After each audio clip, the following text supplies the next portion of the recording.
morning, church. Sabihin niyo nga po sa katabi niyo na masaya ako at nakita kita ngayon. Amen. God is good. And all the time, God is good. Amen.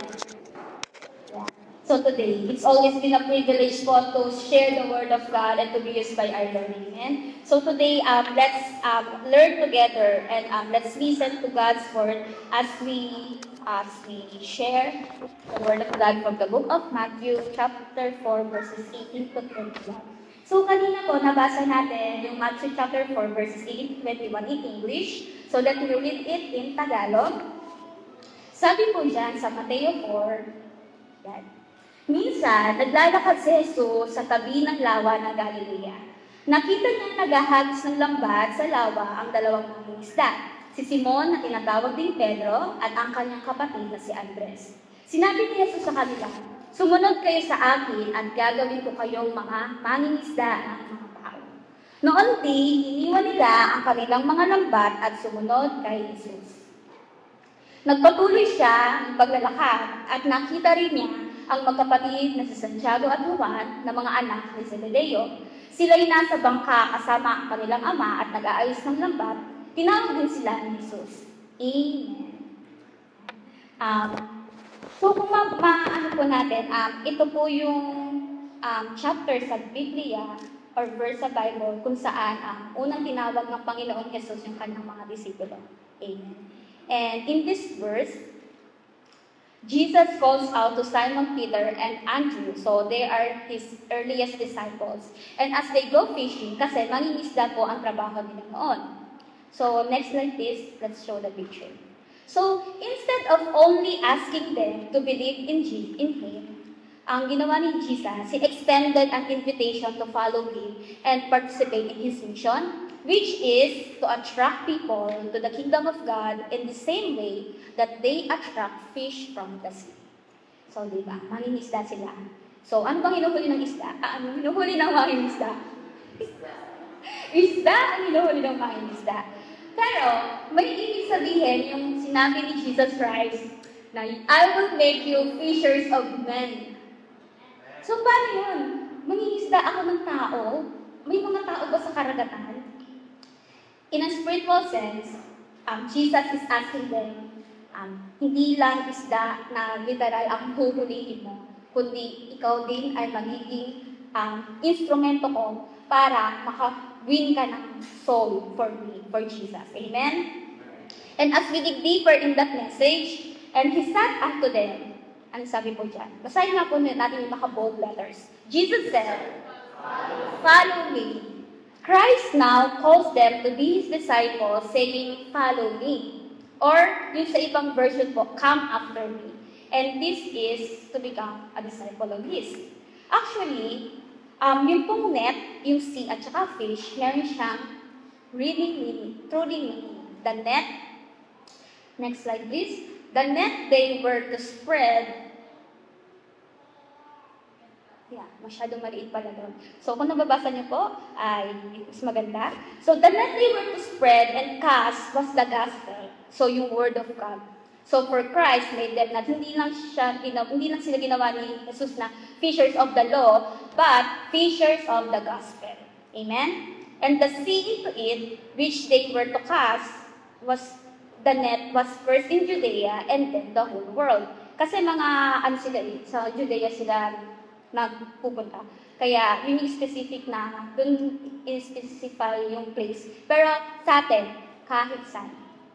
And the fish they were to catch were the souls of men. So, dito po natin maaalam. Yung fish na tinutukoy ni Jesus Christ is not literally the fish, but the souls of men. Both among Jews and Gentiles, of whose conversion and faith they were to be happy instruments. So now, none could make them fishers in this sense, or fit them for such service and succeed them in, but Christ only. Kasi, si Jesus lang yung makakagawa ng mga bagay niyo, di ba? Eto.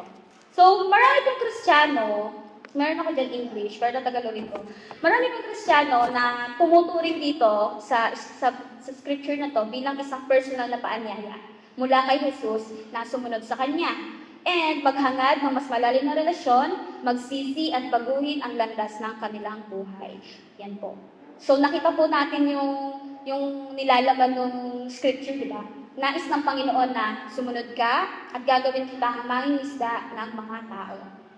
So this is the title of my sharing for today. Can we read it all together? Jesus is calling. And sabihin mo po sa tabi mo, katabi mo na, Jesus is calling you. Even sa likod mo, Jesus is calling you. Ngumiti ba siya? Ano yung respond niya nung sinabi mo yun? So nakita niyo kung ano yung respond niya. As you. So today, let's learn these 3 important messages. So number 1, Jesus calling people to follow Him. Let's read all in Tagalog. Si Jesus ay tumatawag sa mga tao na sumunod sa Kanya. Ayan. So, ito po ang isang katanungan. When someone is calling you, how do you respond? Ay, may tumatawag sa akin. Ay, may tumatawag sa akin.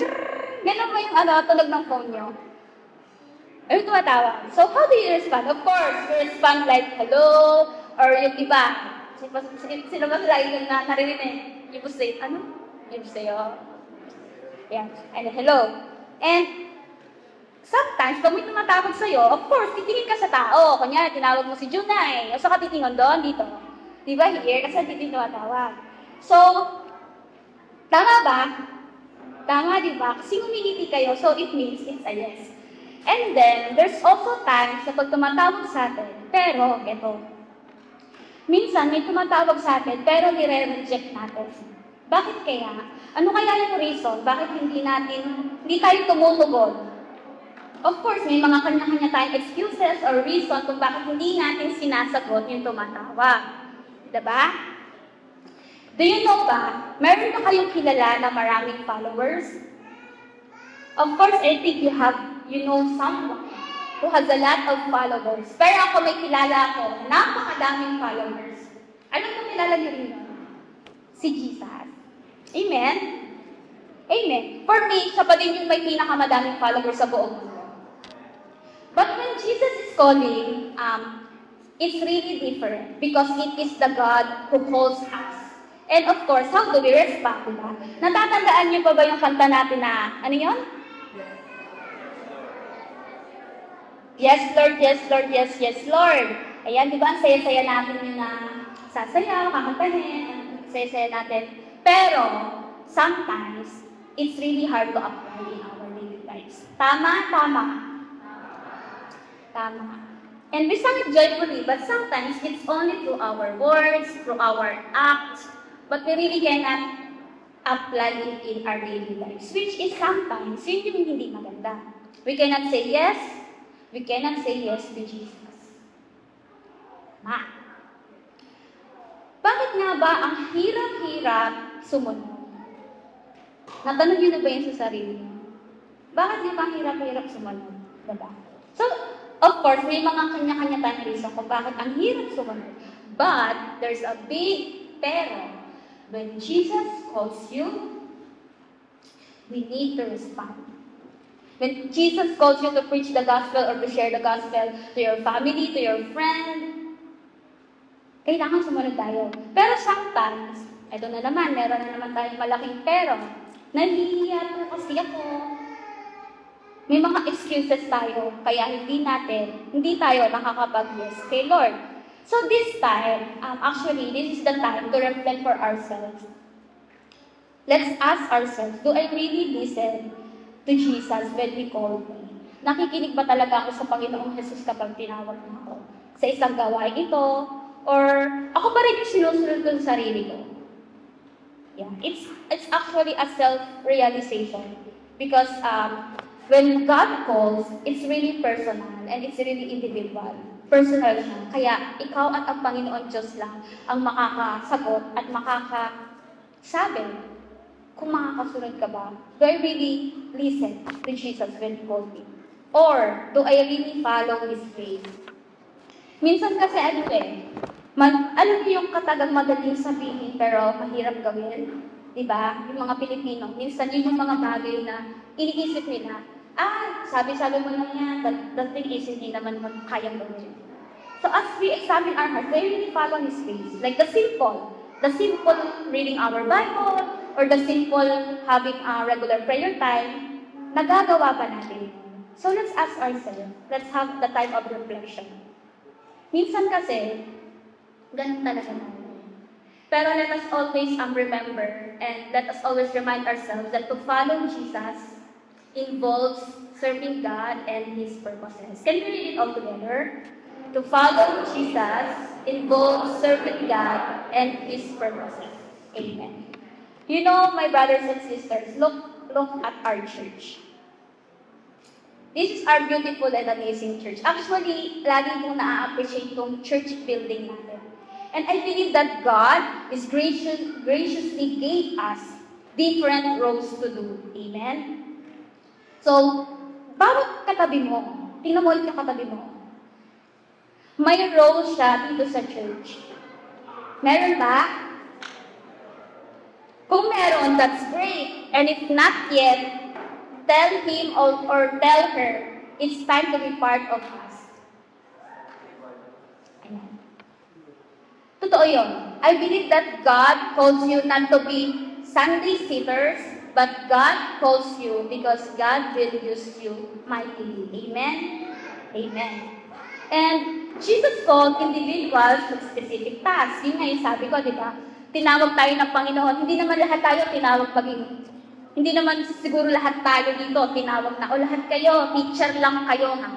Lahat kayo ay guro ng simbahan. Eh di wala na tayong preacher, wala na tayong mga ibang, alam niyo. So, Jesus called individuals to specific tasks, roles, or duties within His gracious plan. And hindi lang yun, may plan ang Panginoon, kaya Kanya tinawag, kaya Kanya ginagamit. Your relationships, the ministry, and the service within the church, and the community, lahat yon ang ginagawa mo na para sa Panginoon, lagi mong iisipin na may yun na biyaya. Amen? And remember, the call to follow Jesus is to commit to His teachings and life. Ayan, nakita na naman natin yung word na commit. This word is really important. When we commit to something or to someone, it's really, that's it. No turning back. So sabi dyan, the call to follow Jesus is to commit to His teachings and life. So, as we continually study the Word of God as believers of Jesus Christ, let us listen to Jesus and follow Him as He called us. Amen? Basahin na po natin ito. Let us. Amen. Jesus is calling you. Amen.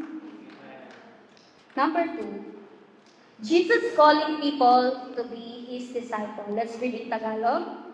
Si Jesus ay tumatawag sa mga tao upang maging Kanyang alagad. Jesus calls people to become disciples, meaning to learn from Him and follow His example. Are we disciples of Jesus Christ? Amen. Amen. But the question is, do you pray? Amen.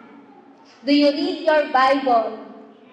I hope it's amen. Do you obey? Amen. Eto. Do you love the Lord? Parang mas malakas yun. Do you love the Lord? Amen. Alam niyo, ang ganda niyo palang tingnan pag nandito yung mag-share. I mean, yeah, God is so good. Do you love the Lord? How about do you love your neighbors? Amen. According to Dietrich Bonhoeffer's influential book, as I read that book, meron siyang book na The Cost of Discipleship. May sinabi siya dyan na place. Can we read it all together? Christianity without the giving Christ is inevitably Christianity without discipleship. And Christianity without discipleship is always Christianity without Christ. Diba? Totoo din. Kung tayo ay lingkod ng Panginoon, kung tayo ay mananampalataya ng Panginoong Jesus, Gusto nyo ba na tayo lang ba yung ligtas or tayo lang yung nakakaalam ng good news about kay Jesus? Di ba hindi? That's why our pastor, our leaders is always encouraging us to share the gospel. Share the gospel wherever you are. Kahit nasan tayo, share natin yung gospel. Diba? Sabi nga, lagi na sinasabi ni pastor na-encourage ako na if sometimes you really cannot say the words, of course you pray. But people will see it to your life. Yung buhay mo, yung patotoo, your life will be the living testimony of that there is a true living God na nag-e-exist. Kaya, yung makakakita ng buhay mo is, of course, magtatanong, ano kayang meron siya? Gusto ko rin maranasan yung meron siya na wala ako, which is, I have Jesus Christ. Amen? So, Jesus calls people to become disciples. So, when we talk about disciples, di ba yung sabi sa verse kanina, He called Simon Peter and Andrew. He said, ang sabi niya daw, follow me, and I will make you fishers of men. Naaan niyo ba, napipicture niyo ba na tinawag sila ni Jesus, tapos immediately, walang ano-ano, sumunod agad sila sa Panginoon Jesus. Pero tayo minsan, tinatawag ka na, nagbibigay-bilihan pa tayo. Which is, sometimes totoo ganun. Pero you know what, we are not here to condemn or to discourage everyone, but we are here to remind each one of us that God is calling us. Because we have purpose. Amen? Amen. And you really need to know, you really need to listen to God's voice kasi hindi mo talaga maririnig yung boses ng Panginoon kung yung dalawang mong tenga ay kung saan-saan nakikinig. Diba? Totoo yun. Honestly speaking, you know, we are living in this one earth. We have a one God. There's a lot of people living in the whole universe. Pero you know, kung ano-ano na yung narinig ng tenga natin, di ba? Ang gulo-gulo na. But, how can we really listen to God's voice if we didn't spend time alone with Him in prayer and in reading the Bible? Actually, yun yung talagang need natin gawin as believers of Jesus Christ is to really listen to God's voice. How? Of course, you need to intentionally spend time, make time in prayer, and also make time in reading your Bible. Kasi, hindi natin maririnig ang Panginoon Jesus. Kung tayo, di ba, paulit-ulit ko yung sinasabi, kung tayo, yung tenga natin, God gave us 2 ears. Pumasok, lalabas pa? No. He gave us 2 ears so that we can hear easily whatever He is saying to us. And of course, hindi talaga natin marinig kung hindi nga tayo nag-spend ng time sa Panginoon. So, Jesus calls people to become His disciples. So remember that when Christ calls you, makaka-assure ka na yung pagkatawag sa'yo ng Panginoon na yun, ay siya rin yung mag-mold sa'yo, siya rin yung magtuturo sa'yo. Kailangan mo lang ay talagang sumunod. Sabihin mo nga sa katabi mo, follow Jesus. Amen. So as you know, Jesus, ilan nga ang disciples ni Jesus Christ? Jesus has a lot of disciples. But there's only 12 na which is talagang in-emphasize. Pero napakarami ng disciples. Amen? Eto, bigla kong naisingit. As we are talking about disciple, diba? Do you remember our church vision and mission? Yung nakalagay doon? So our vision is to be the salt and light of the world, and our mission is to be and make disciples of Jesus Christ. Napakaganda ng vision natin, right? But the thing is, are we really doing it? Amen. We need to do it. So this is our role. That's why we are here. Ayun po yung role natin mga believers. That's why we are here. We are called to be disciples, and we are called to make disciples. And how? As I mentioned earlier, of course, to share the gospel, invite more people to church. Amen. Actually, nakakatuwa kapag every Sunday, we have newcomers. Minsan matatanong mo, sino nag-invite sa kanya? Sino kaya yun? So, I hope and pray na as we invite more souls to Christ, I hope na alagaan din natin sila, gaya ng pag-aalaga sa atin ng mga nauna nating leaders and ng pag-aalaga sa atin ni Lord. Amen? So, the call to follow Jesus involves serving God and His purpose. So, yun na yung sinabi ko kanina. Alam mo dapat yung purpose mo kung bakit ka nandito. Bakit nga ba tayo nandito sa simbahan? Sige, tanungin natin. Bakit nga ba? Dahil ba nandito si friend? Or dahil ba nandito yung crush mo? That's why nag-church ka? So let's see what is the purpose why I'm going to church. At ang tamang sagot, of course, I'm going to church because I am a sinner. I need God's grace. I need to worship the Lord. I'm humbled by the Lord. And I want to sing praises to my God because my God is alive. Amen? So, right now, if you haven't participating in any church ministry, I think, my brothers and sisters, it's time to pray about it. Huwag mong sayangin yung lilipas na ba ng isang linggo, na taga-upo ka lang dyan ulit, tapos kumanta ka lang, umano ka lang, tapos wala na. So, if you're here, it's because of God. God brings you here in the church because God has a beautiful plan for your life, and God will do amazing things in your life if you will obey and follow Him. Amen? And right now, as I've mentioned, if you haven't participated in any church ministry, it's time to pray about it. That's why we are here.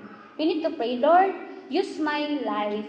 Use me all for your glory. Let me win more souls for Jesus. Diba? Our pastor is always reminding us, bring each one, bring one. And then sometimes he always reminds us that you need to invite more people to church. Diba? And yeah, that will be included in our prayer. And through discipleship, it will happen, I believe. So, let us be disciples of Jesus and make more disciples. Can you read that slide? Let us be disciples of Jesus and make more disciples. Amen. And number 3, Jesus calling people to repentance. In Tagalog, si Jesus ay tumatawag sa mga tao sa pagsisisi. Totoo yan. It is not with our own kung bakit, alam mo yun, lahat, ang pagsisisi kasi, there's a conviction of the Holy Spirit within you to come before the Lord para humingi ka ng kapatawaran. At yung bagay na yun, ang tunay na repentance is hindi lang yung you feel sorry na, okay, sorry Lord, next time ulit. Ang tunay na repentance is turning back to God. Malayo ka sa Panginoon, nagsisisi ka sa mga kasalanan mo, hindi mo na yung gagawin, Lord, tulungan mo ko, nagawin na yung tama. Yes, we are sinner, but it's not an excuse that we sin again and again and again and again. We are sinner, that's why we need God's grace, and when we sin, we need to ask for forgiveness to our God. And of course, God is so gracious to forgive us. Amen? Yun yung kaibahan. Yung ibang tao kasi, ginagawa din ang reason, yung, ay, okay lang magkasala kasi patatawanan naman ako ng Panginoon. Mali yung ganong kaisipan. Yes, magkakasala ka, pero dahil Kristiyano ka na, alam mo na yung bagay na ayaw ng Panginoon, you will pray about it, and then God will help you not to do it again and again and again and again. Amen. So people are saved from eternal death by God's call, which is a basic invitation to salvation. This involves opening a one person's mind to understand spiritual truth and accepting Jesus Christ as their Savior. Even yung kaligtasan natin, lagi yung tatandaan na hindi dahil sa sarili mong desisyon. Yung kaligtasan, Panginoon pa rin, biyaya lang Lord, kaya mo tinanggap yung kanyang kaligtasan. Hindi mo yung sarili mo. It's not by your own words, it's not by our own words, that's why we are saved. Diba, lagi natin tinuturo. Kaya wala tayong mapagmamalaki. So, yun nga, sabi ko na, confessing of our sins. By God's grace and mercy, we draw near to His presence and ask for forgiveness. Dahil sa biyaya ng Panginoon, na-convict ako na magsisi sa aking mga kasalanan. Kasi bulag ka eh. Bulag tayo minsan sa kasalanan eh.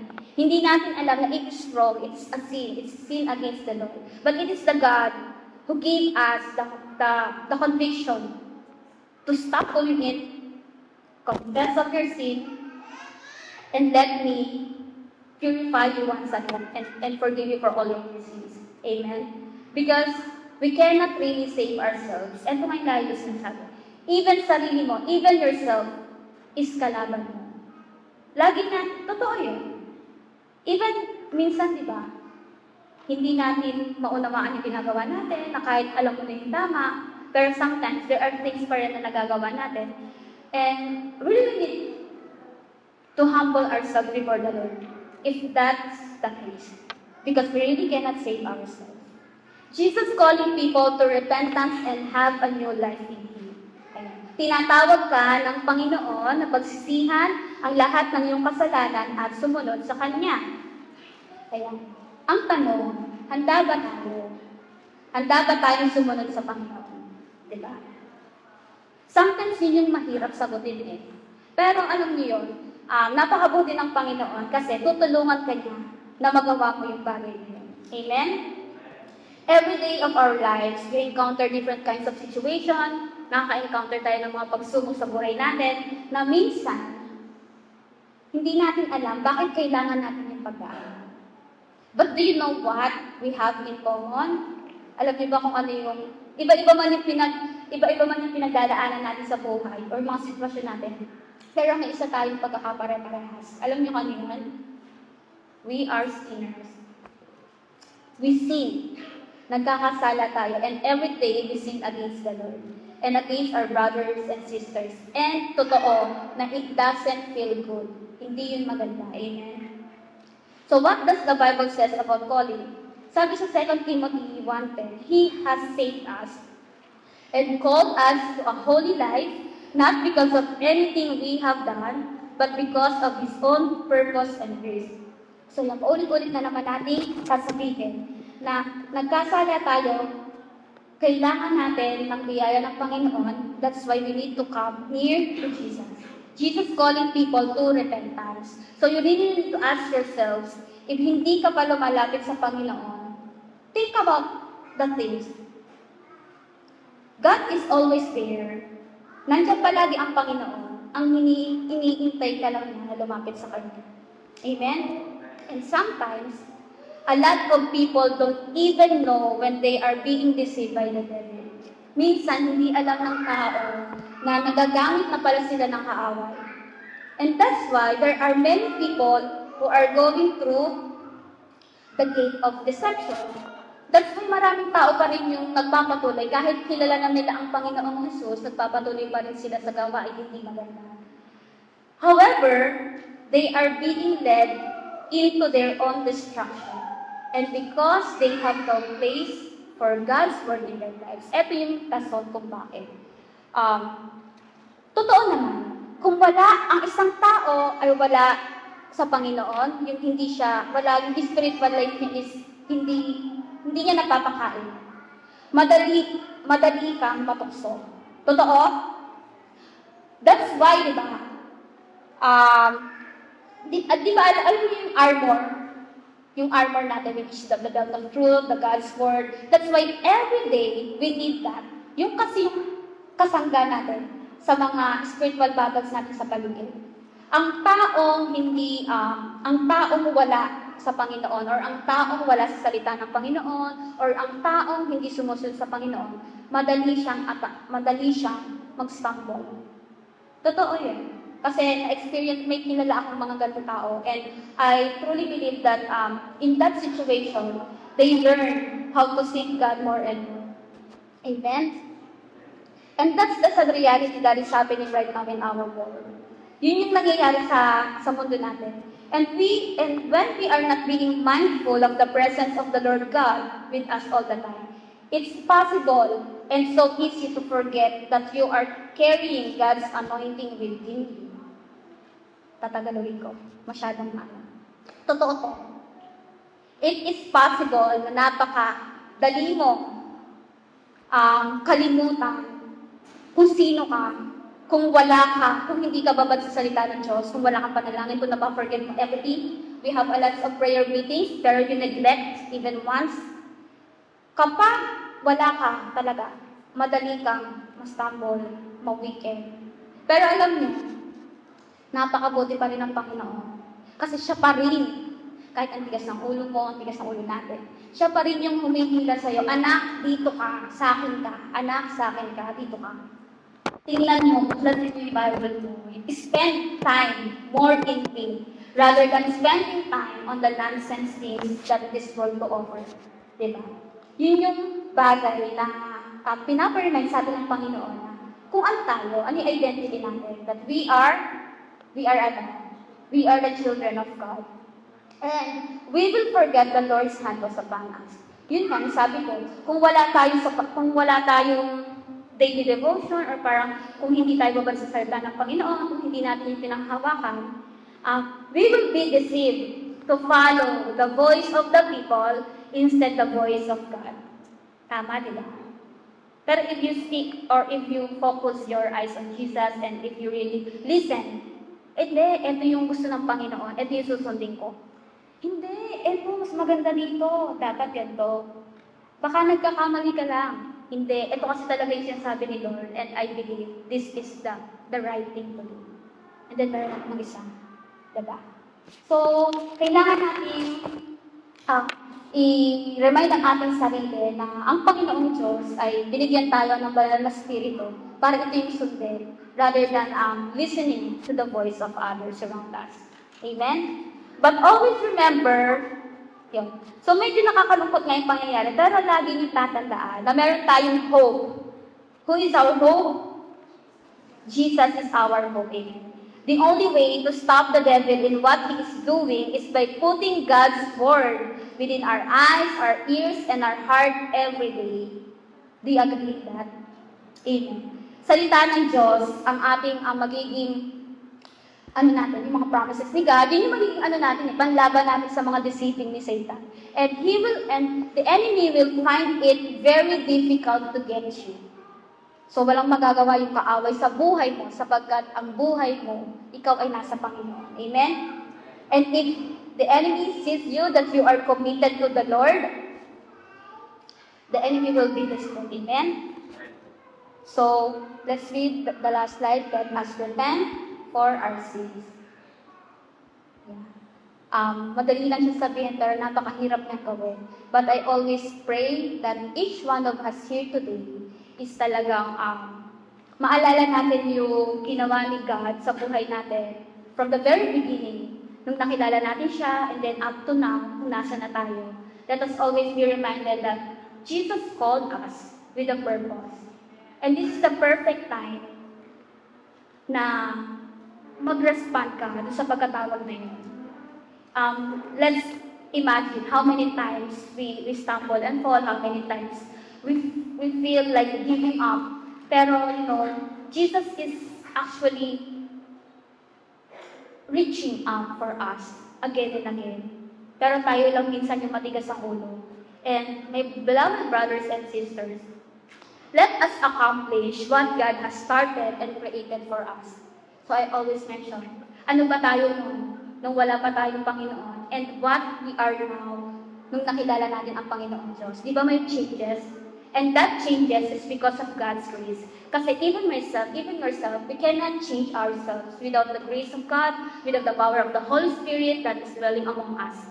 That's why Jesus is calling us to follow Him, to be His disciple, and to repent for our sins, so that we may continue to have a new life in Christ and for Christ.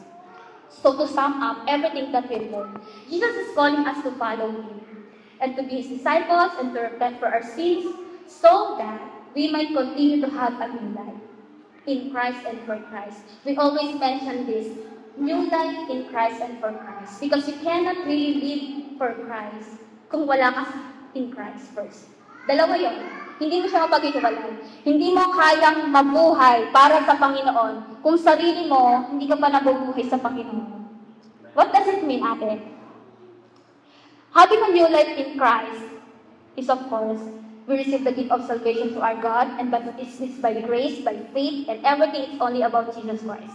So as we live continuously in Christ, that is the time we can do anything and everything for the Lord. Amen? So sabihin natin, encourage natin yung katabi natin, let us live in Christ and for Christ. And this verse, the Matthew 4:19, and He said to them, Follow me, and I will make you fishers of men. Immediately, they left their nets and followed him. Can we read it all again? And he said to them, follow me, and I will make you fishers of men. Immediately, they left their nets and followed him. Immediately, meaning walang ano-ano. Susundin kita, Panginoon. Tinawag mo ako eh. It is the Lord. This is someone na divine. This is my Creator and God. And sa dami-dami ng tao sa mundo, tinawag mo ko. Sino ba naman ako para hindi sumunod? Diba? So, brothers and sisters, as we are continually doing yung Dalagin the City Initiative, let us continue to pray for those souls. Actually, connected siya na, diba, tayo nandito. Our invitation Sunday is on July 6. And yung mga soul na yun, na pinagpe-pray natin, each one of us, na merong invite person, we really need to pray for them. Because it is God who gave us those names. It is God who gave us those names. It is God who will make a way to make them come here to our church. Amen? What we need to do is to pray, to keep our faith, and to follow and obey the Lord. Amen? Because as we belong to Jesus, they also belong to Jesus. Amen? God cares about us, so also God cares about them. And we still have how many weeks until the invitation Sunday? It's June already. Praise God, it's June already. And our invitation Sunday is on July 6. So I hope and pray na hindi lang siya yung pagiging event ulit, pero it will be a beautiful miracle about how God can hold those people and how God can save those people by using each one of us. Amen? Jesus sent us out to the end of the earth. So kahit nasan tayo, lagi niyong tatandaan, kailangan nating i-share ang gospel of Jesus Christ. Amen? Kahit nasan ka, alam niyo ba, libre yung kaligtasan, di ba? Na ihayag. Yung ibang tao namamatay kapag sineshare nila si Jesus Christ. But in our country, we are privileged and we have freedom to share Jesus to our friends, to our family members. Yung iba pinapersecute as they share God's word. But us, diba? It's not, before it's too late. Kasi kawawa din yung mga kaluluwang namamatay na hindi nakakakilala sa Panginoon. Amen. Amen. And Jesus sent us out to the end of the earth to preach the gospel and to make disciples of all nations and not to neglect God's word. So, diba, makikita natin. Do you believe na babalik ang Panginoon? Our Redeemer is coming back, but no one knows when. Walang nakakaalam kung kailan. Pero we have this hope that Jesus is coming soon. Amen. So let us respond to God's voice as Jesus commissioned us to share the gospel. And what is the gospel? Of course, the good news of salvation. Kaya ngayon, mga kapatid sa Panginoon, kung sino man po sa inyo yung hindi pa nakakilala sa Panginoong Jesucristo, this is the perfect time that God sends you here in our church to accept Jesus Christ and believe in Him that He is the only Lord and Savior. Amen? You can, pwede po kayong makasabay sa ating panalangin, and we can also pray for you. And my brothers and sisters, as we end this sermon for today, God is calling you. God is calling you to come back to Jesus before it's too late. And Jesus is waiting for you. Amen? Inaantay ka lamang ng Panginoong Jesus na bumalik. Let's pray the Lord's Prayer. Our Father in heaven, hallowed be your name. Thy kingdom come, thy will be done on earth as it is in heaven. Give us this day our daily bread, and forgive us our debts, as we also forgive our debtors. And lead us not into temptation, but deliver us from the evil one. For yours is the kingdom, and the power, and the glory, forever. Amen. Let's clap our hands for God.